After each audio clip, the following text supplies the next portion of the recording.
Nós vamos, nesse momento, dar continuidade ao que o Senhor tem feito. Vamos, no domingo pela manhã, a gente fazer o momento das ofertas no momento final aqui do nosso culto.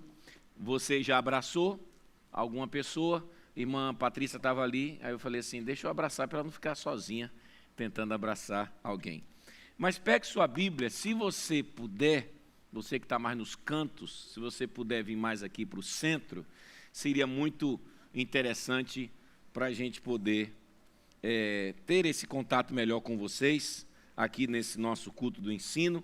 Nós estamos estudando a primeira carta de Paulo aos Coríntios, estamos lendo capítulo por capítulo, versículo a versículo, tentando compreender o que Deus pode nos ensinar através da vida do apóstolo Paulo, mas também através desta carta tão preciosa, tá? 1 de Coríntios, capítulo 1, nós vamos dar abertura aqui à nossa Universidade da Família, a nossa Universidade da Bíblia, a você que vai nos assistir na segunda-feira à noite, essa aula e esse estudo sendo transmitido pelo nosso canal toda segunda-feira à noite, a partir das 19h30. Muito bem, você já abriu sua Bíblia? 1 de Coríntios, capítulo 1, a partir do verso 10, tá? Nós vamos nos ater ao verso 10 e ao verso 17. Estejamos orando pela irmã Débora, que está se despedindo aqui, ela que passou um longo tempo conosco. Irmã Débora está voltando, acho que é para São Paulo, irmã Débora, e ontem algum grupo da igreja fez um momento de despedida, agradecendo a Deus pela vida da irmã Débora. Vamos orar pela vida dela, ela talvez não pôde estar aqui hoje pela manhã, para que nós pudéssemos orar por ela, mas devemos orar pela vida da irmã Débora, devemos orar pela vida do Ramon e da Cecília, que, salvo engano, estão fazendo aniversário de casamento hoje, que o Senhor os abençoe. Devemos orar também pelos nossos líderes, orar pelos nossos conselheiros, orar pelos nossos ministérios, orar pelos nossos pequenos grupos, orar por toda a nossa igreja. Você também, que ainda não se tornou membro e quer se tornar ou quer se batizar, essa classe que a gente faz aqui, que é o nosso culto do ensino, às 9h nesse auditório, é para aqueles que já fizeram o trilho, já passaram pelo trilho, já se tornaram membros, mas aqueles que não precisam se matricular no nosso trilho da visão. Vamos lá, 1 de Coríntios, capítulo 1, a partir do verso 10, abra sua Bíblia, nós vamos ler esse texto até o verso 17. Irmãos, em nome de nosso Senhor Jesus Cristo, suplico a todos vocês que concordem uns com os outros no que falam, para que não haja divisões entre vocês, antes que todos estejam unidos num só pensamento e num só parecer. Meus irmãos, fui informado por alguns da casa de Cloe que há divisões entre vocês. Com isso quero dizer que algum de vocês afirma: eu sou de Paulo, ou eu sou de Apolo, ou eu sou de Pedro, ou ainda eu sou de Cristo. Acaso Cristo está dividido? Foi Paulo crucificado em favor de vocês? Foram vocês batizados em nome de Paulo?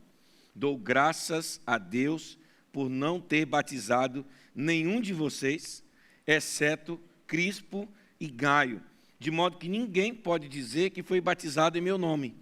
Batizei também os da casa de Estéfanas. Além desses, não me lembro se batizei alguém mais. Pois Cristo não me enviou para batizar, mas para pregar o Evangelho, não, porém, com palavras de sabedoria humana, para que a cruz de Cristo não seja esvaziada. Nós vamos olhar para esses textos e vamos conversar um pouquinho sobre a importância da nossa unidade. O tema aqui é a unidade da igreja. O que significa vivermos juntos e, ao mesmo tempo, unidos, apesar de nós sermos pessoas diferentes.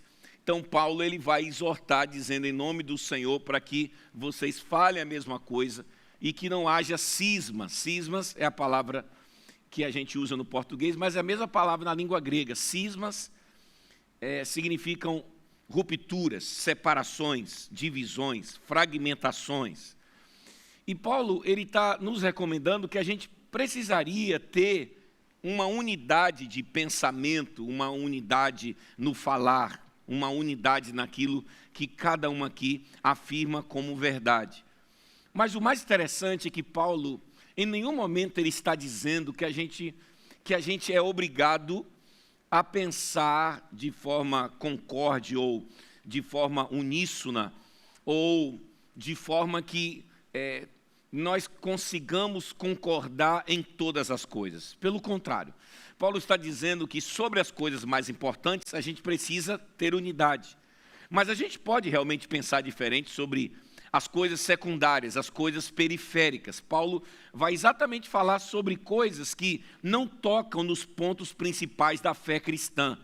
A gente não pode, por exemplo, ter unidade se alguns aqui acreditam que um dia Jesus vai voltar e outros acham que Jesus nunca vai voltar. Como é que a gente pode ter unidade com esse tipo de pensamento? A gente não pode. A gente não pode ter divisão quando se trata das doutrinas. Por exemplo, nós cremos que Deus, ele é três pessoas, só que, na verdade, essas três pessoas têm a mesma essência. O Deus que é Pai, o Deus que é Filho e o Deus que é Espírito. Nós temos unidade em relação a essas coisas.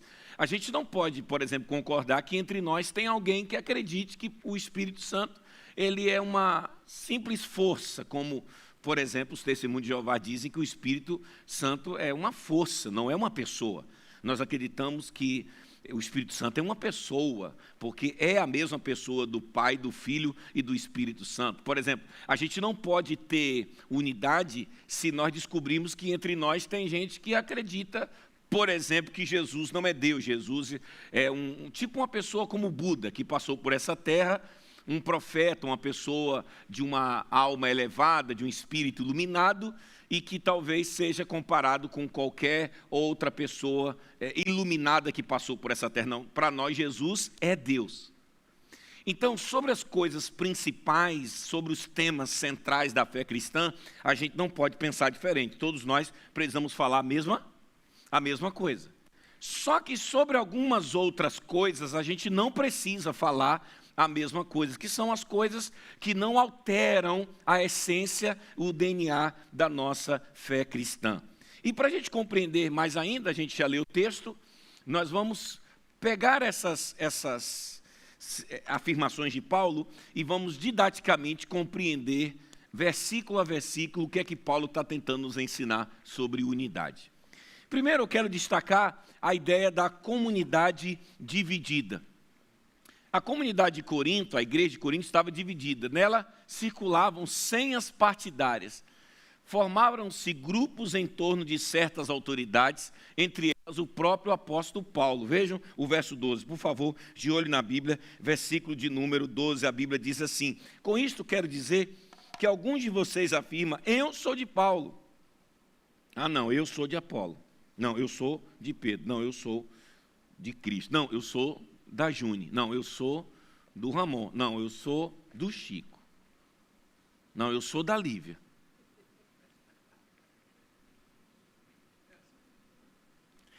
Paulo está tentando dizer que isso é perigoso porque, veja bem, quando a gente começa a viver na igreja e a gente começa a se apresentar como sendo pertencente a um grupo de alguém e não ao grupo de Cristo, de alguma forma a igreja ela ainda não está totalmente destruída, ou talvez não houve nenhuma ruptura mais grave, ou talvez a igreja não esteja ainda totalmente rachada, mas o fato de cada uma aqui se sentir pertencente ao grupo de alguém, porque, e aqui não tem nada a ver com os pequenos grupos não, tá?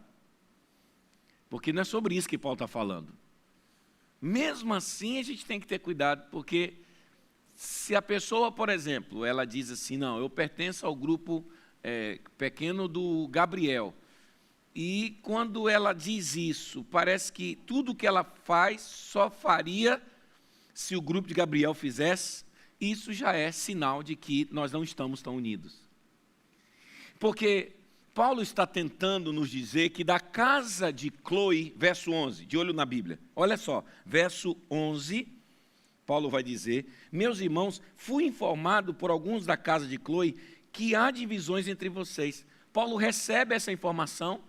Cloe é um nome de gênero feminino, era comum na Grécia Antiga, não sabemos se essa mulher era cristã, provavelmente sim, e se pertencia à comunidade, não sei se foi alguém que ficou sabendo, mas eu defendo a tese de que Cloe é alguém, uma pessoa de muita influência, a família dela, ou talvez gente da própria igreja de Corinto, ou talvez outros irmãos. Uma coisa eu sei, é que alguém cabuetou. Vocês conhecem a expressão que vem do Nordeste?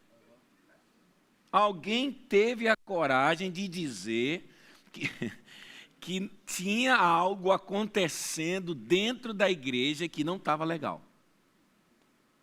Porque alguém tem que ter a coragem de denunciar esses cismas.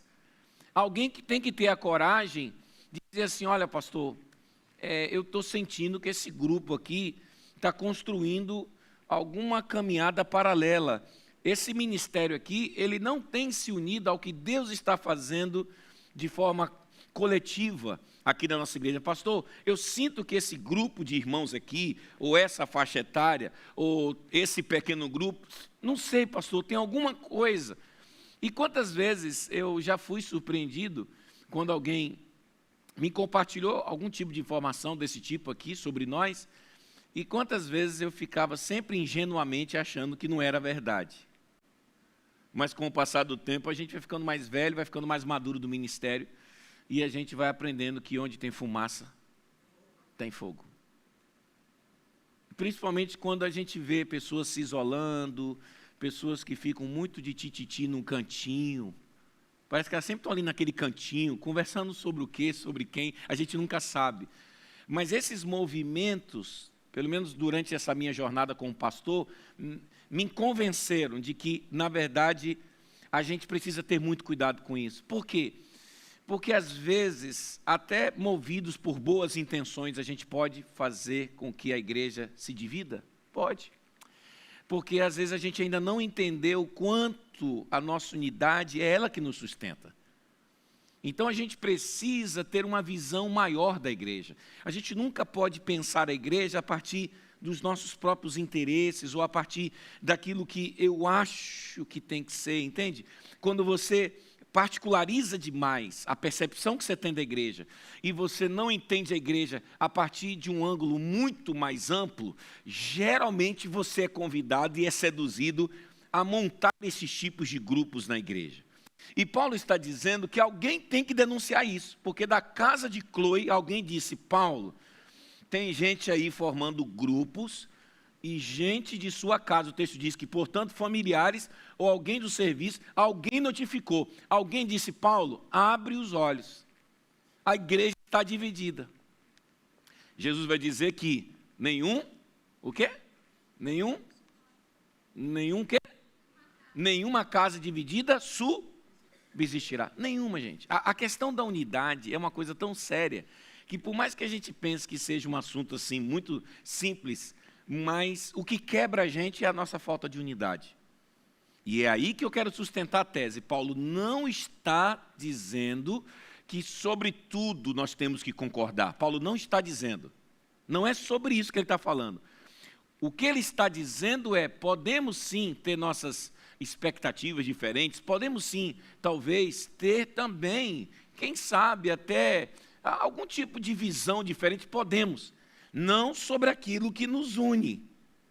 Porque aquilo que nos une, nós precisamos falar a mesma língua. Agora, existem certas particularidades, existem certos pontos de vista muito particular, que não tem problema a gente poder expressar isso.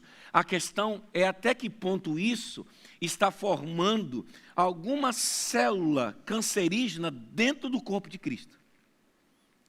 E isso pode comprometer toda a nossa igreja. Então, vejam o que é que já está acontecendo aí. Divisão, sim. Ruptura, ainda não. Já tem o foco da divisão, mas não tinha ainda aquilo que já estava sendo montado os grupos de Paulo, os grupos de Apolo, os grupos de Jesus, os grupos de Cefas, me parece que a igreja ainda não estava dividida. Por quê? Porque uma coisa é divisão, outra coisa é ruptura. Mas toda ruptura, ela não acontece da noite para o dia. Se em algum momento a nossa igreja, durante a sua trajetória, ela passou por algum tipo de ruptura muito violenta, não se engane, isso não foi da noite para o dia. Isso foi um movimento que foi acontecendo, ele foi se formando, ele foi sendo elaborado, ele foi sendo alimentado, ele foi sendo de alguma forma articulado, até que veio a ruptura. Então, antes da ruptura, a gente já tem que perceber o que já está nos dividindo. Porque a ruptura, ela é desdobramento dos focos, desses movimentos que exalam o cheiro da divisão. Então, vejam bem, havia sinais de unidade. Os próprios coríntios, né? Por isso que corintiano é um bicho complicado mesmo, em todos os sentidos. Mas os próprios coríntios, eles não entendiam a existência dos grupos como ruptura, porque parece que, do jeito que Paulo está dizendo, chega a notícia para ele, mas eu acho que quando chega a notícia, isso já vinha acontecendo há muito tempo. Então, isto prova para nós que, para a cabeça deles, cada um dizer, você faz parte de que grupo? Ô, Tiago, eu faço parte do grupo do pastor. Não, eu sou do grupo da irmã Roseli. Irmã Roseli, tá. Eu sou do grupo da Rosa. Eu estou fechado com Rosa. Não estou fechado com ninguém, não. Eu faço parte do grupo da irmã Zezé, que a irmã Zezé é quase a minha deusa, né? Então, eu estou com ela e... entendeu? Eu estou fechado aí com o irmão Hélio. Irmão Hélio é o cara para mim. Eu faço parte desse grupinho aqui. Então, a gente não percebe que a gente faz esse movimento sem perceber. E dentro da igreja isso é muito perigoso. Mas tem gente que acha, não, mas isso é tão normal, pastor. E a pergunta é, o próprio pequeno grupo, de alguma forma, ele se torna uma panelinha, sim ou não? É natural? Claro que sim. Não tem como não ser. A questão é quando esse grupo se torna um fim em si mesmo. Não tem problema o pequeno grupo, porque tem gente mesmo que só senta do lado do pessoal do pequeno grupo. Tá certo? Não.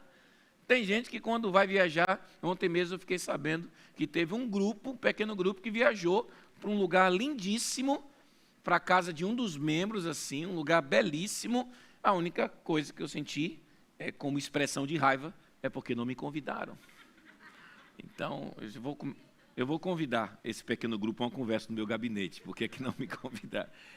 Um dia desse mesmo eu estava jantando com Lívia, aí Lívia, na minha cara, Lívia, pastor, que na semana que vem meu grupo vai sair para comer, eu acho que ia comer bacalhau. Aí eu disse, sim, mas que hora é? Ela, não, pastor, é só para o pequeno grupo. Irmã, segundo o estatuto da igreja, ex officio, eu posso aparecer em qualquer reunião a hora que eu quiser. Quer dizer, eu tive que invocar os meus poderes estatutários para ela entender. E ela sabe que a hora que eu quiser aparecer, eu apareço. Pelos poderes do estatuto de morada, nem pelos poderes de acesso, é pelo estatuto de morada. Mas vejam, eu acho que a gente precisa compreender que essa coisa do pequeno grupo sair para comer o seu bacalhau de forma exclusiva, isso faz parte da vida, sim ou não, gente? Claro que faz parte. A questão é quando esse bacalhau vai se transformando em outra coisa. É quando esse bacalhau vai se transformando em partidarismo. É quando esse bacalhau começa a ser motivo para vamos aqui pensar sobre como é que nós vamos fazer para as coisas acontecerem do nosso jeito. Então o problema não é o bacalhau, não é Juni. Juni é um negócio com Rosa que essas duas é carne e osso, e é um negócio. Lívia e Sônia também são muito assim, muito... Eu já tenho percebido que Karina também tem as pessoinhas dela aqui na igreja, mas faz parte, está tudo bem. É claro que Gandini vai se aproximar melhor de alguns, é claro que a irmã Áurea vai ter, né? A irmã Áurea está aí chorando, porque ela e Débora viviam juntas, oravam juntas, está chorando muito. Porque Débora era muito, né? Mara tem uma relação com algumas pessoas aqui muito forte, irmã, né? E tantos outros, irmã Lúcia, enfim, e Patrícia também vai ter sua afinidade. Eu vejo que Chico também tem seu grupinho aqui de gente com quem ele se relaciona, irmã Sônia, e está tudo bem. Vocês estão ouvindo o pastor de vocês? Está tudo bem a gente ter um grupo com o qual a gente tem uma afinação, um diapasão melhor. A questão é quando isso vira outra coisa. Então, Paulo está dizendo que eles não... E pior, que eles viviam assim e participavam da ceia. Aí uma coisa que eu acho que a gente ainda não entendeu, e no culto aqui do ensino eu preciso dizer para vocês. Qual seria a única coisa mais absurda que um cristão não deveria fazer num culto de ceia? Segundo Jesus. Talvez sabe, eu não diria que o pecado maior, porque não tem pecado maior e menor, mas talvez uma situação que um cristão que realmente conhece a palavra jamais participaria da ceia sem antes resolver essa situação na vida dele ou dela. O perdão. Ou, pelo menos, uma reaproximação com alguém com quem você rompeu, porque Jesus vai dizer que quando você for dar a oferta, ele vai falar sobre isso. Se tem alguma coisa errada com o seu irmão, faz o quê? Antes de ir no altar, antes de ir no altar entregar a oferta, você deveria resolver essas situações de cismas com algum irmão aqui ou com alguma irmã. Gente, nós temos que levar isso mais a sério. Não estou dizendo que biblicamente alguém que tomou a ceia porque tomou sem fazer uma reflexão sobre suas relações, foi condenado, mas a Bíblia diz que pode estar comendo para a sua própria condenação. Por quê? Porque para Deus, preste atenção, uma coisa que eu tenho aprendido muito. Gente, os 2 grandes mandamentos que a Bíblia diz que devem reger nossa vida, quais são eles? Os 2, amar a Deus, esse é o grande, mas qual é o segundo grande mandamento? Amar ao próximo, como a ti mesmo. Então, Hélio, o segundo grande mandamento, nós temos que entender que ele, depois do primeiro, vem logo, depois de amar a Deus. A gente não pode encarar isso de qualquer maneira. E tem gente que participa da ceia sem nenhuma reflexão crítica sobre suas relações humanas. Nós precisamos levar isso muito a sério aqui na igreja. Eu fico tão feliz. Eu mesmo estou vivendo um tempo e morada muito bom. Eu entro na igreja, vou olhando para a cara de cada um, digo, meu Deus, graças a Deus, não estou em rota de colisão com ninguém aqui, graças a Deus. Minhas ovelhas, falo com qualquer um, saio no estacionamento, falo. Conhece gente que quando não está bem, aí chega lá fora. Por quê? Porque não está bem, não consegue transitar por todos os ambientes, não consegue entrar em qualquer sala, não consegue sentar em qualquer cadeira, não consegue sentar com qualquer um. Nós temos que compreender que não dá para a gente encarar isso. E Paulo está dizendo que para ele estava tudo bem, mas não estava nada bem. E outra coisa, olha só, eles mesmos escrevem de comum acordo uma carta a Paulo. Porque a própria família de Cloe ou era de Corinto ou era de algum lugar. Eu só sei que alguém entregou, alguém disse, isso aqui não está legal. O próprio Paulo a trata como unidade. Porque para a cabeça de Paulo, não era difícil para ele entender. Lembra do que eu acabei de sustentar? De que, de alguma forma, Mara vai gostar mais de alguém do que de outras pessoas. Entende? Isso é natural, gente? Sim ou não? É claro que é natural. Paulo não está dizendo que isso cheira desunidade. Paulo está dizendo que tem alguma coisa que já está extrapolando o que a gente chama de afinidade. E Paulo ainda vai dizer que existe também algo, por exemplo, olha só, mesmo assim não há dano. A vida comunitária vai sofrer danos. Paulo atribui alguma gravidade, tem alguma coisa que está passando do ponto. Não é bagatela ser esquecida, daí a exortação. Gente, vamos lá. Vamos tentar ver como é que nós estamos. Cada um aqui pode ter o direito de fazer parte dos grupos de afinidade que quiser. Mas espera aí, será que isso está nos separando ou isso está nos unindo? E aí Paulo vai trabalhar as 4 senhas partidárias daquela igreja. Primeira senha, eu sou de Paulo.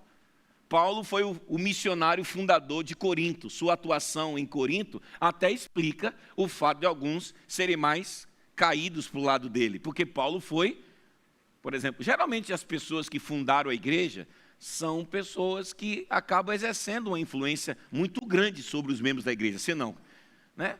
Por isso que esse pessoal de cento e poucos anos como Lívia tem influência na igreja, né?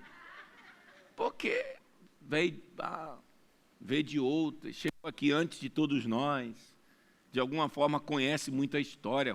Rosa também, muito tempo aqui, Júnior, né? Tem muita gente aqui de irmã Miriam, Charpinel, irmã Lúcia, gente de muito tempo. De alguma forma, esses irmãos acabam exercendo influência sobre a comunidade. Está tudo bem isso? Não? Tá tudo bem. Mas parece que até Paulo estava incomodado porque tinha o pessoal do grupo dele, nem ele sabia. Nem Paulo Gandini sabia que tinha um grupo que dizia, nós somos de Paulo, nós somos de Paulo, que Paulo é o fundador, nós gostamos de Paulo, nós gostamos dos irmãos mais antigos da igreja. Eu sou do povo do grupo dos mais antigos. E aí tem gente que vai até na onda, e quando algum irmão antigo sai da igreja, tem gente que vai embora, nem sabendo porque saiu. Não, eu saí porque ele saiu. A gente tem que ter muito cuidado com isso. Ah, pastor, mas a irmã Lívia está querendo sair da igreja. Deixa ela sair. Quem dá risada para isso aí agora? Por que esses caras sérios? A gente tem que encarar que na igreja, daqui a pouco eu vou dizer, na igreja de Jesus, só tem um que não pode sair, Jesus Cristo. Esse não pode sair daqui não. Porque se esse sair daqui, essa igreja acaba. Eu estou tentando mostrar para vocês que por isso, aí as pessoas às vezes não entendem, pastor, por que o senhor valoriza tanto a irmã Lívia, irmão Ari, esses irmãos mais antigos? Sabe por que eu valorizo, irmãos? Porque eu estou passando muito tempo aqui. Todo pastor que passa muito tempo na mesma igreja, ele começa a honrar algumas pessoas, porque durante esses últimos 8 anos, os que chegaram agora não conhecem muito a história.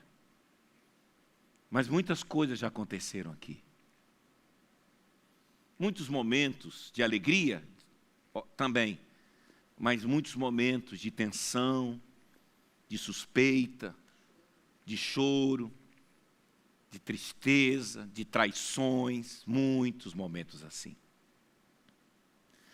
E esses irmãos estão comigo até hoje.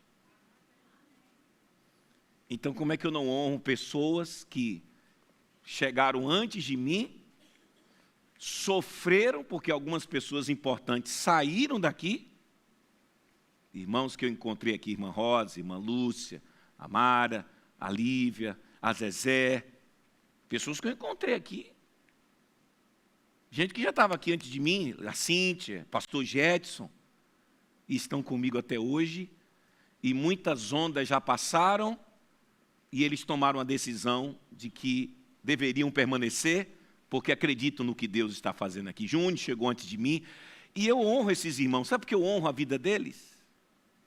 Porque eles já entenderam de que o que mais importa em morada não são os humanos que ficam ou os que vão, é o que Deus está fazendo aqui. Porque se você realmente for tentar encontrar essa igreja perfeita, você vai encontrar ela onde? Na Grande Vitória. Onde ela está? Onde ele está? Por isso que eu quero, até através do culto do ensino, começar a fortalecer aqui uma ideia. Você não vai ter nenhuma outra igreja mais na sua vida, até a sua morte e a volta de Jesus. Quem diz amém aqui? Em nome de Jesus. Você tem coragem de dizer isso? Porque, assim, eu sei que Deus pode me tirar daqui, Deus pode me levar para outra igreja, Deus pode me levar para o céu. Ponto. Deus é soberano. Mas, humanamente falando, eu posso lhes dizer que eu já fiz essa oração. Deus, eu não preciso ser pastor de mais nenhuma igreja. Eu já me sinto muito feliz em ser pastor da Igreja Batista Morada. Eu não preciso ficar alimentando em mim, sabe, Gandini, um dia, quando eu for pastor, eu já sou pastor da melhor igreja do mundo. Viu, Karina? Fica tranquila. Pastor, como é que fica no seu...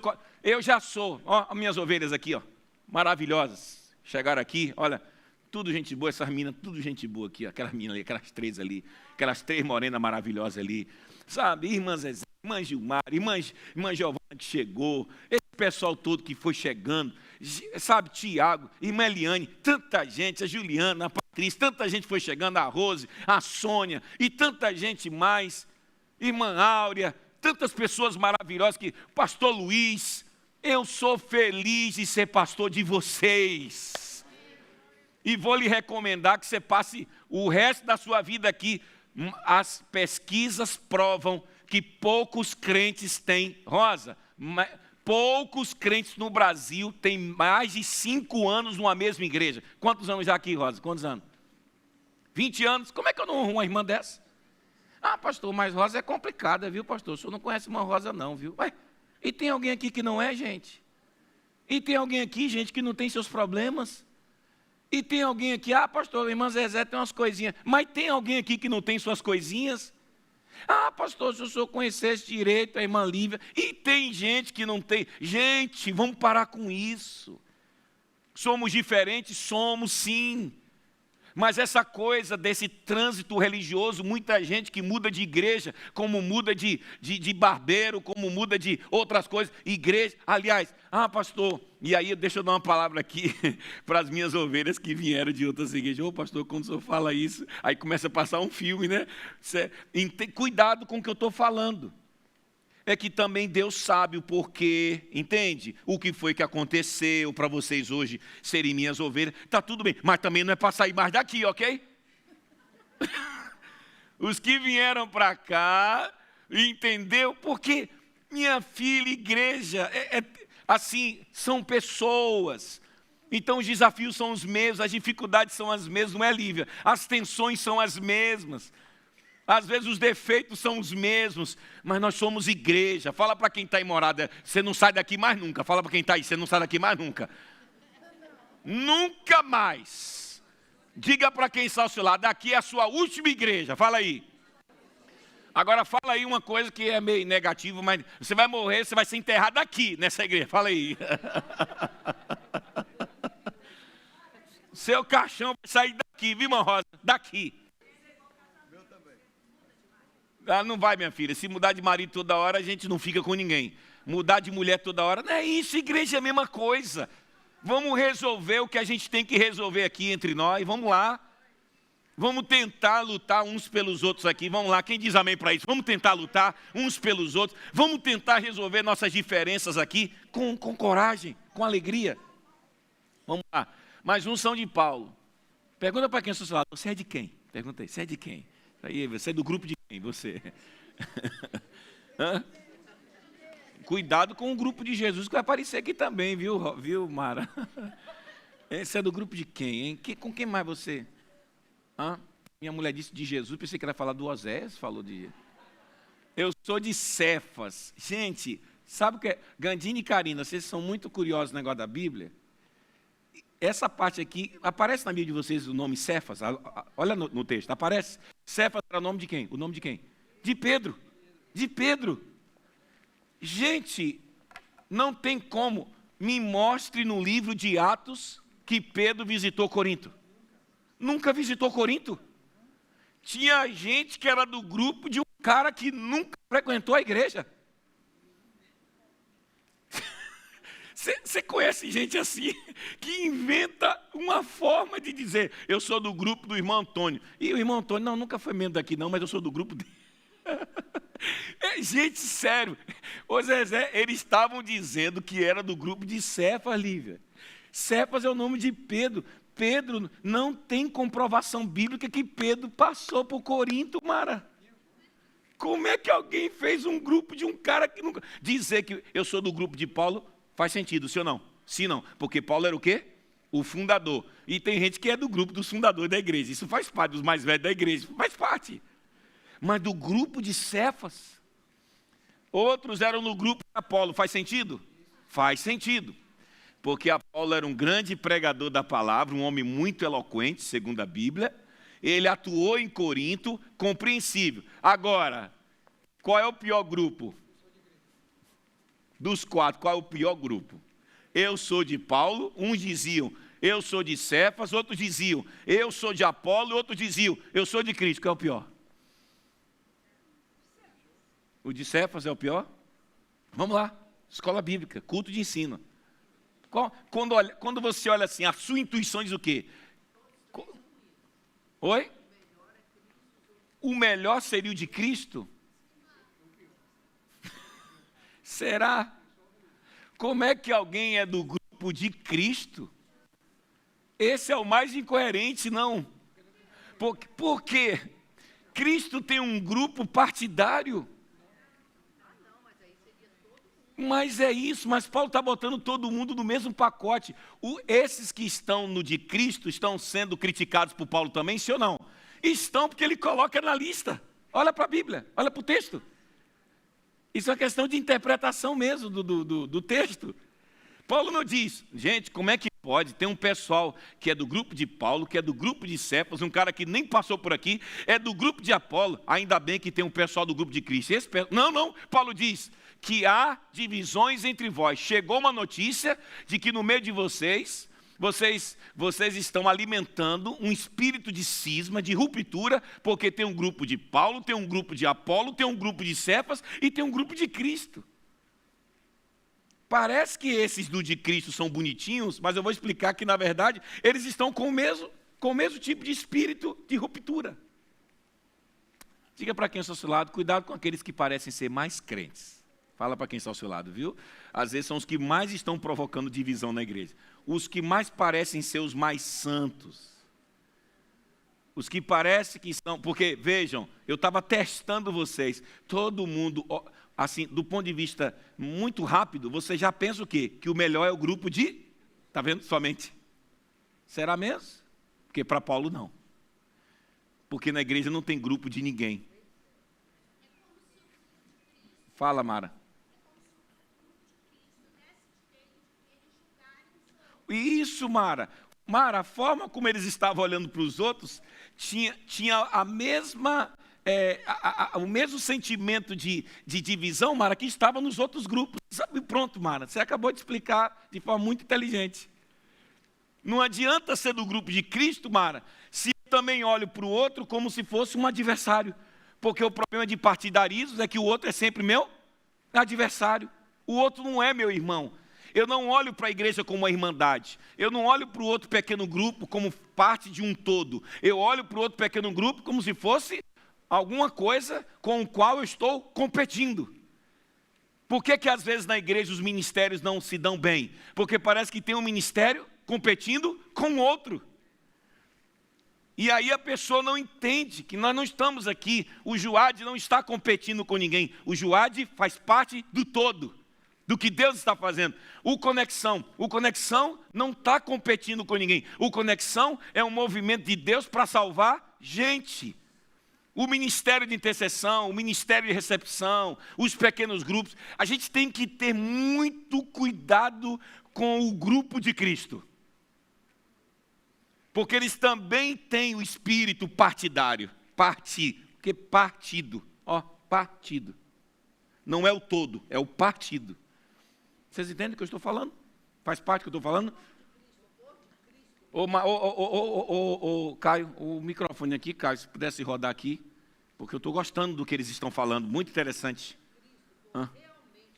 Se fosse Cristo, todos para o... Exatamente. Mas não era o que estava na cabeça dessas pessoas. Esse é o ideal, é todo mundo caminhar junto. Exatamente, não ter partido nenhum. Perfeitamente. Então, pronto, quem quiser a palavra, levanta a mão e o Chico vai levar o microfone. Então, tem um enigma do grupo de Cefas, na definição dos grupos permanece incerteza. A existência de um grupo de Paulo e outro de Apolo é compreensível, como eu falei. Ambos os missionários atuaram em Corinto. Mas como surgiu o grupo de Cefas? Pedro esteve em Corinto. O livro dos Atos silencia a esse respeito. A conclusão provável, vamos ler juntos? Qual é a conclusão provável? É que uma visita desse apóstolo aos Coríntios, mesmo que breve, é altamente o quê? Muito. Pedro não esteve em Corinto. Leva lá. Porque é bom que todo mundo ouve a pergunta. Interessante. É o único culto que vocês podem me interromper a hora que vocês quiserem, entende? É o único culto que... Pode ser algum discípulo de Pedro?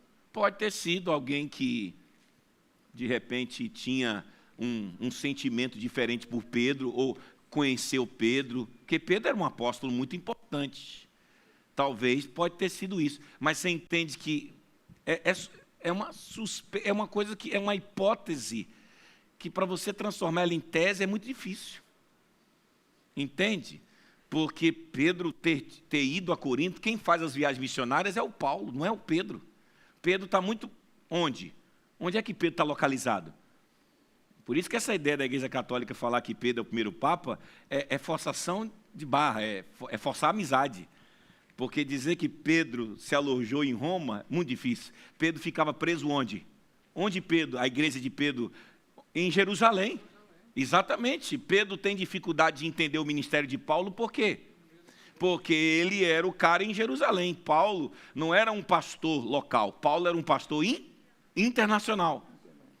Então, eu quero que vocês entendam isso, que essa hipótese, como se verá adiante, não era necessário Pedro fazer esse presente de Corinto para que ali surgisse um grupo que se denominava por ele. Qual é a tese que se levanta aqui, querida Rose? Qual é a tese? Não, eu só me referi a ela. Qual é a tese que se levanta aqui? É que quando você tem um espírito de divisão no seu coração, você precisa chancelar isso, e muitas vezes você chancela isso, usando até o nome de uma pessoa que é muito importante. Porque por mais que Pedro nunca tivesse passado por lá, mas no imaginário, entende? No contexto, Pedro era ou não era conhecido? Pelo menos conhecido, sim ou não? Claro, gente, que Pedro era um apóstolo. Entende? Então, pessoas que têm espírito de divisão dentro de si, elas, às vezes, elas precisam legitimar isso. E, para isso, elas vão se unir a uma pessoa que tem o quê? Nem que seja o nome. Isso, influência. Nem que seja o nome. Porque se Pedro nunca passou por lá, elas estão usando o nome de Pedro para legitimar o partido delas. Porque Pedro era uma pessoa extremamente importante para a igreja primitiva. Mas vejam que o problema não está em será que ele passou ou não passou? Será que um dia ele visitou ou não visitou? Porque a gente não vai ter essa informação. Eu estou levando vocês a perceberem o que é o espírito de divisão. O quanto ele constrói narrativas. O quanto ele encontra uma forma de legitimação para o seu projeto de poder. Veja, o grupo de Cristo era o que então? Uma facção. Alguém disse uma vez que houve quem visse nesse grupo a facção propriamente herética, de uma cristologia gnóstica, de gente que acreditava em Cristo, mas não Cristo como Deus, mas Cristo como alguém que parecia ser Deus, que era o que os gnósticos afirmavam. Eu tenho muita dificuldade de ler isso como uma tese. Outra hipótese, os que resistem à opinião dos outros, seria formado por aqueles que resistem à estima exagerada dos apóstolos e insistem no simples eu sou de Cristo, como Paulo disse em 1 Coríntios 3, 23. É como se alguém dissesse o seguinte, provavelmente alguém disse o seguinte, eu não colo com os apóstolos, eu acho que eles são muito superestimados. Eu sou de Cristo, eu não sou de Paulo, eu não sou de Apolo, eu não sou de Pedro, eu sou de Cristo. Como se esse grupo fosse algum movimento de resistência à tendência que se tem na igreja, e aí eu acho que, e eu estava ouvindo ontem o Augusto Nicodemos, refletindo sobre isso a partir desse ângulo, e eu entendi o que ele estava tentando dizer, que talvez isso justifique esse segundo grupo, que é o seguinte, é uma coisa muito natural a gente começar a idolatrar certas pessoas dentro da igreja, sim ou não?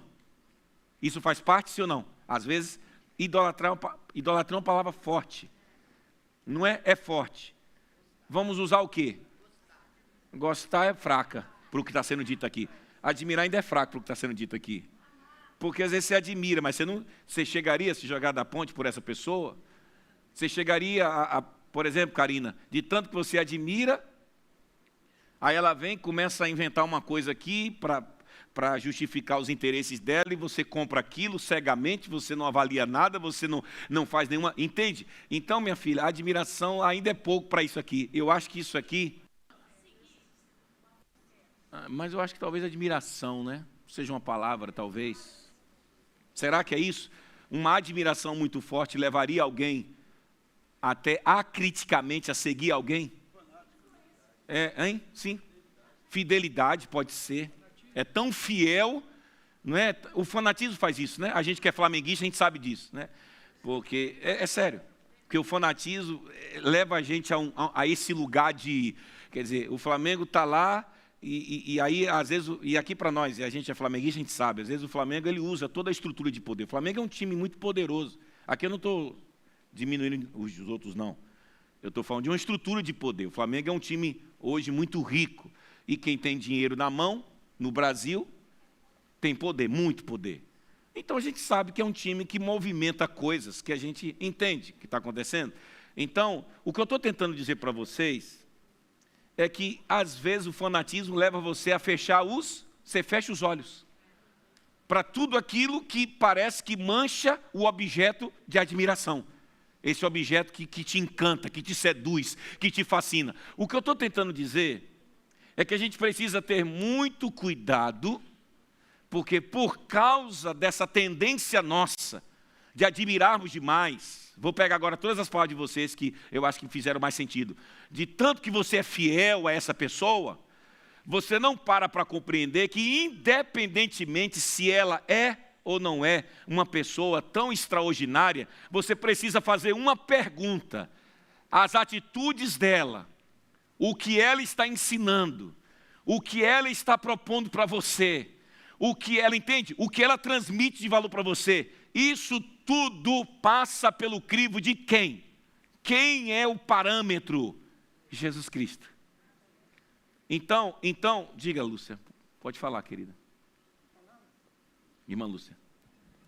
Aqui, pastor, eu tinha uma pessoa, que aquela pessoa era tudo para mim. Sim. Tudo. Eu cheguei até a fazer os exames todinho, que eu ia até doar um rins para ela. Sim. Mas, só que no momento ela não pôde mais. Que o coração dela estava muito fraco. O médico falou que não adiantava mais, e ela morreu. Eu guardo essa pessoa até hoje no meu coração. Porque aquela pessoa foi tudo para mim, Sim. tudo. Foi irmã, mãe, Sim. amiga, tudo. Tem gente que se torna isso para a gente, sim ou não? Né? Quem aqui teve a experiência de ter assim, um pai ou uma mãe que você sempre admirou ou admira até hoje? Assim, um pai ou uma mãe assim, uma pessoa muito fora do... Né? Tem gente que teve assim, um pai ou uma mãe muito... Entende? Que você fala assim, caramba... A pergunta que eu faria para você, um exercício. Você acha mesmo que esse pai ou essa mãe tão maravilhosa não devem ter feito coisas que desagradaram o coração de Deus? Então, todos pecaram. Então, o que eu estou tentando dizer, atenção, que muitas vezes os partidarismos são resultados de gente que mirou demais em alguém, falou, não, porque eu tenho que seguir, eu tenho que... Cuidado, porque depois, o que é que você descobre? Que por mais até que essa pessoa seja movida por sentimentos ou intenções boas, mas nem tudo que ela estava fazendo estava de acordo com a vontade de Deus. Porque todo espírito de divisão não vem de Deus. Quem recebe essa palavra com carinho? O que o seu pastor está dizendo? Ah, pastor, mas irmão Gandini, ele falou que o Conexão deveria ser assim. Sim, mas Gandini é uma pessoa que está chovendo, está caindo raio, Gandini está aqui. Às vezes, uma vez eu vi Gandini debaixo, né, e ele é grandão no sentido especial, não no sentido fofão, ele é grandão. Né? Eu respeito muito o irmão Gandini, eu acho ele muito sensual, né, irmão Gandini? Então, assim, aí Gandini, eu também te amo, meu filho. E o bichinho ali, e ele chega aqui, pessoal, e chovendo, e Gandini vai e pega aquelas malas. Gandini pode falar alguma coisa assim, pode discordar sim alguma coisa do Conexão, porque na verdade o espírito de Gandini não é de divisão, é alguém que quer que o Conexão melhore. Está vendo que é uma diferença? A gente tem que saber diferenciar. Uma coisa é quem está pontuando, Rosa, alguma coisa para melhorar. Outra coisa é quem está pontuando para dividir. Há uma diferença entre os espíritos. A gente tem que valorizar os pontos de discordância, principalmente quando vem de quem tem mostrado que o sentimento é o melhor. Que, na verdade, o que é que essa pessoa quer? Ela quer que a igreja evolua. Ela quer que a igreja cresça. Então eu quero até dizer isso para vocês. Quando eu fico sabendo que alguns de vocês discordaram de alguma coisa, eu avalio por isso. Eu não avalio assim, fulano falou isso, mas pensou diferente, pensou. Mas fulano é uma pessoa que luta pela igreja? É. Fulano é uma pessoa que está aqui comigo o tempo todo? Sim. Fulano é uma pessoa que pega no chifre do boi? Pega. Então, não é sinal de deslealdade. É sinal de alguém que quer ver o melhor acontecendo. A gente tem que ter essa sabedoria para entender quando é divisão e quando não é. Mas o espírito partidário, veja, houve ainda quem suspeitasse de uma inclusão posterior no texto, dizendo que esse texto talvez fosse um fragmento que foi incluído. Só que aí nós chegamos no ponto final do estudo de hoje. Sabe o que é? É o batismo. Porque, sim, por favor, microfone ali. Permanecem conjecturas. Verdade é que o partidarismo parece ter contagiado a comunidade toda, verso 12, mesmo aquelas que reprovam o culto aos apóstolos, muito a contragosto, são forçados a se apresentar como grupo destino. É o seguinte, grupo destino significa o seguinte, que talvez nem todo mundo queria fazer parte disso, mas provavelmente quem encabeçava isso faz o que com os outros? Influencia. Aí muita gente acaba se aliando a esses partidos. Não porque quis, entende? Não porque queria estar. E aí você precisa ter cuidado quem você ouve em morada. Quem é parâmetro para você aqui? A quem você deveria se reportar antes de se envolver em algum movimento que você percebe que não está tendo uma postura saudável? Porque vocês precisam me ajudar a combater o espírito de divisão. Não é a discórdia. Quem entendeu o pastor nessa manhã? Não é discordar, é saudável, sim ou não, gente? Sim, eu preciso que vocês discordem. Agora, discordar como? É outra pergunta também. Como discordar? Para quem eu compartilho minha discórdia? E se eu estou discordando, qual é o espírito que me move a discordar? É o espírito da divisão? Ou alguém que está querendo cooperar com um todo? Entende? E dá soluções, porque tem gente que só aponta o problema, mas nunca propõe uma solução. Gente que faz isso, Gabriel, não coopera com nada. Porque está assim. Por exemplo, irmãos, tem uma coisa que eu vou resolver aqui, eu garanto, vou falar igual político agora, viu? Gandinho, você me ajuda depois, pastor, você vai ter que cumprir agora, pastor. Vou falar com político. Irmãos, eu garanto, como presidente desta igreja, né, político fala assim, né? Que durante esse meu mandato vitalício, enquanto eu estiver aqui até a minha velhice, eu vou botar um aquário nessa bateria para esse som ser mais baixo. Quem diz amém para isso? Porque... Não é sobre isso que eu... Não. Uma das coisas que faz o som ficar muito alto é essa bateria, porque a nossa igreja não é grande, ela é pequena. Quem já sentou daquele lado ali? E aí Caio me explicou algumas coisas. Que como não tem quem já viu igreja que tem um aquário que abafa a bateria? Quem já viu isso? Ok? Isso é para abafar o som. E quando o baterista ele é bem top, tipo Irmã Alice, né? Vamos aplaudir Irmã Alice, que é uma baterista, ela é incrível. Mas às vezes o som da bateria começa a ficar muito alto e Caio tem que recuperar o quê? Recuperar o som dos outros instrumentos. Aí Hélio. Aí os cabeça branca ficam assim, né, Hélio? Assim, também, né, Hélio? Pastor, também. Aí Lívia, às vezes ela chega um pouquinho depois. Lívia é estratégica, ela chega às 7h20, né? Cada um tem a sua estratégia aqui, porque ama a igreja, quer continuar no mesmo. É isso, quem ama a igreja vai encontrando o seu jeito de... Porque tem gente que gosta também do som alto aqui, não se engane. Tem uns que não gostam, tem uns que gostam. Eu não sei, porque eu acho que eu também estou ficando velho, então acho que... O que Caio disse, meu pastor tem que ter um aquário para ver se resolve. E eu não sabia que o irmão Gandini, hoje pela manhã, daria de presente um aquário para a sua igreja. Aí Karina botou a mão e disse, pastor, as finanças não estão tão boas assim para a gente dar. Mas eu preciso, a gente não tem hoje orçamento para pagar. E eu, como presidente, garanto, Rosa, que logo, logo esse som... Porque eu sei que alguns aqui, pastor, está muito... Entende? Eu sinto que vocês respeitam, amam a igreja. Sabe, Mara, o que eu estou tentando dizer com isso, Karina? Que o pastor de vocês acompanha. Eu ouço as discordâncias. A gente quer ouvir mais vocês. A gente não quer que ninguém aqui, sabe, Gabriel? Não, mas eu não... Não, a gente quer escutar o que vocês pensam. Agora a pergunta é, como dizer isso? Será que a gente pode fazer isso de forma amorosa, sim ou não? Então, poxa, pastor, eu não sabia que o senhor também se preocupa. Eu me preocupo, quero dizer aqui que eu me preocupo. Não foi, Caio? Eu disse, Caio, nós vamos resolver isso, Caio, porque eu tenho uns irmãozinhos aqui que o ouvido não aguenta. Caio, não, pastor, vamos resolver. Às vezes não tem dinheiro para resolver, mas a gente pode fazer tudo isso de forma amorosa? Não, pastor, então vamos lutar. Vamos fazer um almoço para comprar esse aquário. E sabe, vamos fazer, pastor, um yakisoba aqui, está frio, e vender domingo à noite um yakisoba aí, todo mundo comprar, Rosa, a gente comprar um aquário e pronto. Quando botar o aquário, ajuda. Sim ou não, Gabriel? Muito. Muito. Gabriel, você levantou a mão que você vai dar de presente o aquário para a igreja? Também não, né? Eu estou tentando forçar a amizade aqui, não está rolando, né? Nem a irmã Lívia, que gosta de dar tantos presentes, falou nada até agora. Ok? Então... Hein? Ô, Gandini, e quem deveria dar de presente o aquário? Mais gosta do... Né, Gandini? E Gandini? Pois é, a gente precisa. Nós queremos ouvir vocês. Uma igreja unida não significa, Rosa, uma igreja onde todo mundo está amordaçado e só o pastorzão fala. Todos podem falar, mas que tudo seja feito com amor. Quem diz amém para isso? Com amor, gente. Nós somos uma igreja. Então, Patrícia, nós vamos tentar. Patrícia, tem que fazer uma peça sobre isso, Patrícia.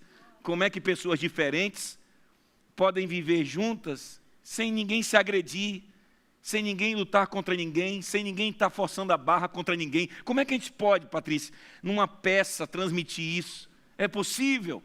Apesar das incógnitas, há algumas evidências, a origem do grupo. Porque Paulo vai dizer uma coisa, de olho no texto, vamos lá. Vamos lá, Júnior, de olho no texto. Paulo vai dizer que, acaso Cristo está dividido? Foi Paulo crucificado em favor de vocês? Foram vocês batizados? Paulo vai mostrar que o batismo aqui é um ponto importante, porque ele mesmo vai dizer, foram vocês batizados em nome de Paulo? Dou graças a Deus por não ter batizado nenhum de vocês, exceto Crispo e Gaio, mesmo porque Deus nem me chamou para batizar. Quer ver? Vamos lá? Culto de ensino. O nome do pastor que te batizou. Fala o nome dele. O cara que te batizou. Você lembra desse dia? Do pastor que te batizou? Geralmente é uma pessoa muito importante na sua vida, porque foi a pessoa que te batizou. Quem foi ele? O nome dele. O nome dele. Pode falar. O nome dele? Osvaldo. Irmã Miriam, qual o nome do pastor que te batizou? João Moreira Neto. O nome do pastor que te batizou? Pastor Natan. Karina, você lembra do nome do pastor que te batizou? Como não, minha filha? Então vou te batizar de novo para tu lembrar agora que fui eu que te batizei. Quem foi, Gandinho? O nome do... Fui eu que te batizei? Meu filho, fui eu que te batizei? Gente, vamos aplaudir o pastor Azés. Fui eu que batizei. Eu não sabia. Que por isso que a gente tem uma ligação tão forte de alma. Gente, não tem jeito, Gandinho não esquece de mim mais nunca. Não, foi o pastor que me batizou. Vou embora, vou ficar velho, vou aqui, ele vai ficar velho aqui comigo. Foi o pastor que me batizou. Tem jeito, quem foi batizado aqui pelo Eraso? Quem foi? Não tem jeito. Existe entre vocês e o pastor Eraso uma ligação até de memória afetiva. Porque foi ele. Outros eu já batizei, outros foram batizados por... Gabriel, quem te batizou? Adriano, né? Quem te batizou, meu filho? Tiago. Então, meu filho, não tem como esquecer, foi o pastor que me batizou, foi ele, né? Então, sim, o que eu estou tentando dizer é que o batismo aqui, Paulo está trazendo, porque de alguma forma isso pode também se tornar um partido a partir daquele que te batizou? Pode também, sim. Paulo leva a esses coríntios a olhar a cruz, primeiramente, e depois o batismo. Isso. E nesses 47 anos de vida cristã na Igreja Batista, uma pessoa que não se lembra é a pessoa que mais facilmente transita entre as igrejas e nunca tem uma raiz em igreja nenhuma. Sim. Para ela, tanto é pentecostal, isso, ainda batista, e tudo. Então, praticamente, essa é a raiz, mais ou menos, que a gente vê aqui. E ainda, Corinto era numa... por dizer assim, geograficamente, a cultura helenística. Muito. E a cultura helenística, pastor, ele não agrega, desegrega. Só separa. Sim, Porque uns sim, eram seguidores sim. de Platão. Se você vê, Paulo era judeu, Isso. de Tarso. Olha, Apolo era judeu de Alexandria. Sim. O outro, De várias Pedro culturas. mesmo, Sedando. E eles, então o que acontece? O problema aqui, o que o pastor mesmo passa aí, o imaginário. O As imaginário pessoas cultural. Imagina aquela cultura melhor, aquela pessoa melhor. Isso. E, então, O pastor mais então aí é intelectual. a questão. Tanto a autoestima e a autocrítica. Sim. O que ele falou, deixa eu traduzir, que é o seguinte. Dentro de Corinto, depois de Atenas era a cidade onde se tinha o centro da produção filosófica da cultura ocidental. Corinto era a segunda cidade onde se tinha muitas escolas filosóficas. Então, muita gente era discípulo de Platão, discípulo de Sócrates, discípulo de Zenão de Cídio, discípulo de Musônio, discípulo de Epiteto, discípulo de Sêneca, porque era costume daquela época as pessoas terem uma pessoa que se tornava o grande objeto de veneração. Olha, lembrei disso. Entende? Mais do que venerar, assim, você admira tanto que você venera, eu sou seguidor de Platão, eu sou seguidor. Isso era o espírito grego, que não agregava mesmo.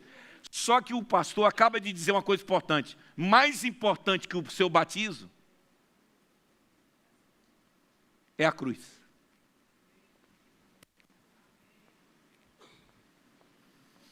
É quem morreu aqui.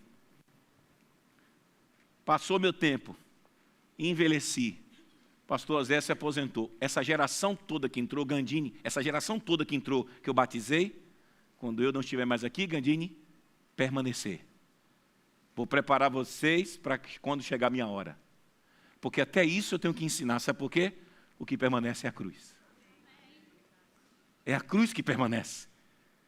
Por isso Lívia permaneceu, por isso Rosa permaneceu, os mais velhos daqui. Porque não é sobre quem veio ou quem está, é sobre a obra dele. A gente não pode perder esse foco.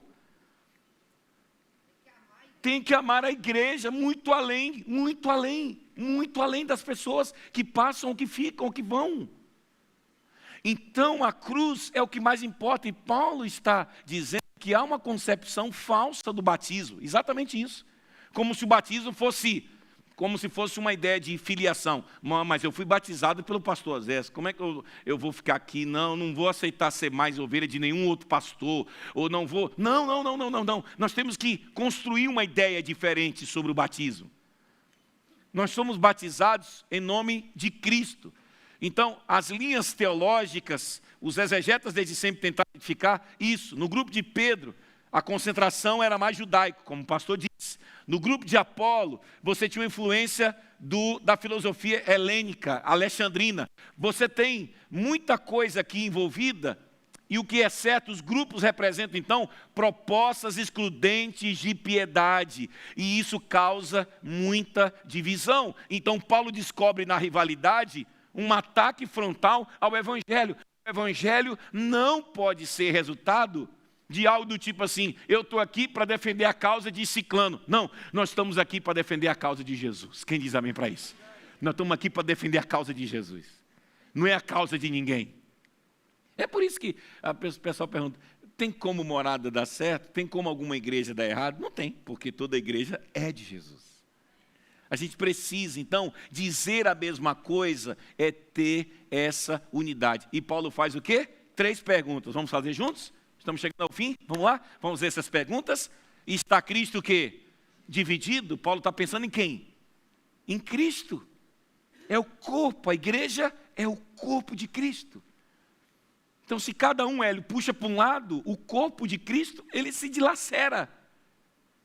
Nós não podemos ter gente com esse pensamento aqui. Segundo, por acaso Cristo, por acaso Paulo, olha gente, aqui está, e eu quero em nome de Jesus aqui, no altar de Deus, isso aqui é o altar de Deus, simbolicamente, nós vamos aqui sepultar qualquer tipo, seja em relação a mim, seja em relação a qualquer pessoa que exerça uma influência muito grande aqui, seja em quem já exerceu, vamos sepultar isso aqui.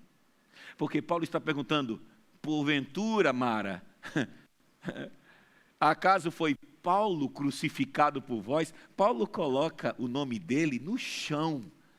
Gente, eu posso ser uma pessoa inteligente, eu posso ser uma pessoa importante para vocês. Ele não está dizendo, Júnior, que ele não era importante para eles. Mas o que ele está dizendo, Júnior? Não fui eu que morri na cruz por vocês. Não foi Apolo.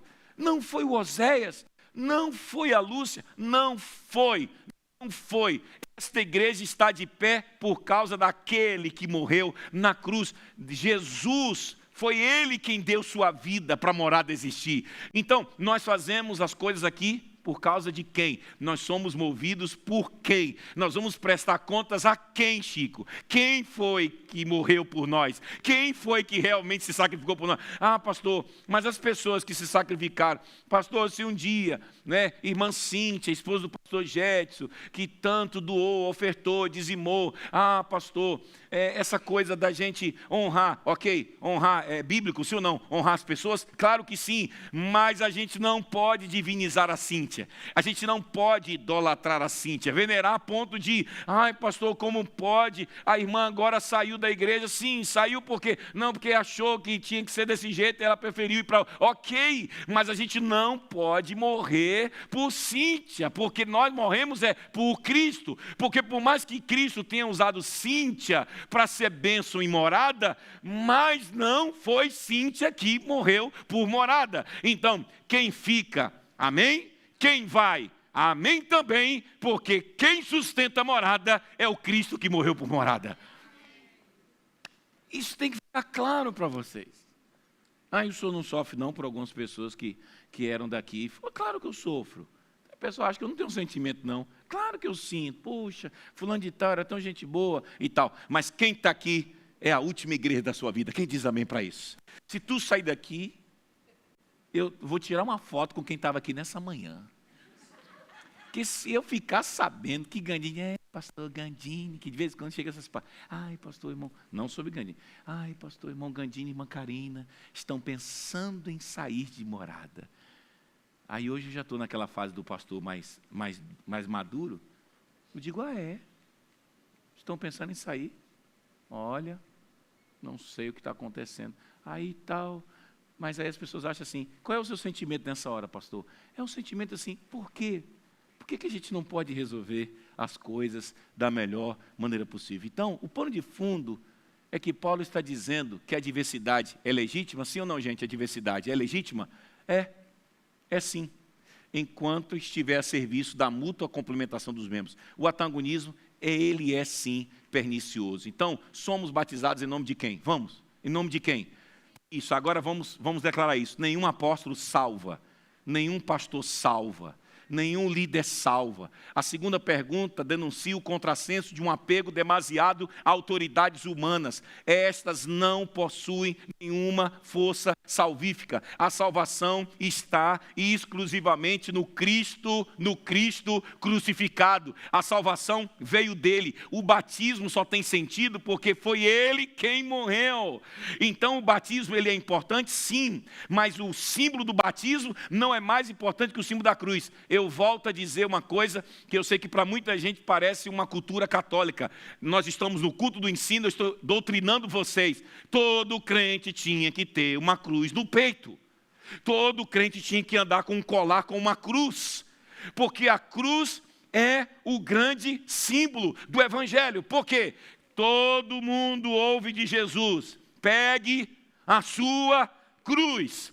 A cruz, ela é símbolo porque a Bíblia diz que não há ressurreição sem crucificação. Não há glorificação sem o sofrimento da cruz. A cruz vazia. Eu não estou falando da cruz crucifixo. Eu estou falando de uma cruz vazia. Você tinha que estar lá, Rose, no seu salão, com uma cruz no seu peito, para você dizer assim, é por causa dele, é por amor a ele, eu sirvo a ele, eu estou em morada por causa dele, eu amo a igreja porque ele amou a igreja, eu amo servir, eu levanto de manhã, Deus abençoe você, que vem para o culto do ensino, 9 horas da manhã, você não pode estar aqui, porque o Oséias diz, você veio porque o Cristo da cruz morreu por você, Ele deu a vida por você. Nós temos que nos esforçar mais. Precisamos orar para termos uma igreja onde as pessoas entendam que todo o esforço que Cristo fez tem que valer a pena. Recebemos a salvação de graça, então nós não estamos aqui com o coração pesado, estamos aqui felizes, porque o pior Ele fez por nós, e servir a Ele deveria ser o prazer da nossa vida. Quem diz amém para isso? Servir a Jesus deveria ser o prazer da nossa vida. Diga para quem está ao seu lado, se esforce mais pelo reino de Deus. Fale, se esforce mais pelo reino de Deus. Isso aqui é fruto de crucificação. Isso aqui é fruto de sofrimento. Morada só existe porque alguém pagou o preço. E nós não precisamos pagar preço nenhum pela salvação. Mas o resto a gente tem que pagar o preço. Pela salvação não, Mara. Mas o resto a gente vai ter que se esforçar. Por isso somos batizados nele. O batismo é em nome de Cristo. O pessoal do louvor vem aqui à frente. A gente vai cantar uma música e depois a Lívia vai encerrar com um pós-lúdio. São 10h35 para a gente encerrar aqui agora. O batismo acontece em nome de Cristo, não de Paulo ou de outro personagem. A pessoa batizando é incorporada no domínio de Jesus Cristo, passando para segundo plano as relações entre quem batiza e quem é batizado. A comunhão com Cristo é absolutamente prioritária sobre qualquer outros laços constitutivos no e pelo batismo. A unidade da igreja não repousa sobre o batismo. A unidade da igreja repousa sobre o Cristo crucificado.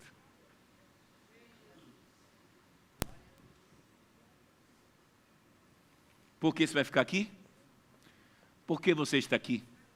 Por causa de Cristo. Seu ministério é por causa dele. No dia que você pensar em desistir do pequeno grupo, lembra de Cristo. No dia que você pensar em sair de morada, você vai lembrar de Cristo. Aí talvez você vai ficar, porque ele vai dizer assim, é para você ficar. Alguém tem que pagar o preço aqui. Quem está disposto a sofrer pela igreja de Cristo, assim, amar, se doar, se sacrificar, dizimar, ofertar, se entregar. E Paulo está dizendo isso, não fui eu que batizei vocês. Aliás, eu batizei pouca gente, muito pouca gente. Paulo vai dizer assim, eu não vim nem para batizar ninguém, porque na verdade a glória de um pastor não é batizar muitas pessoas, a glória de um pastor é levar todo mundo para conhecer Cristo.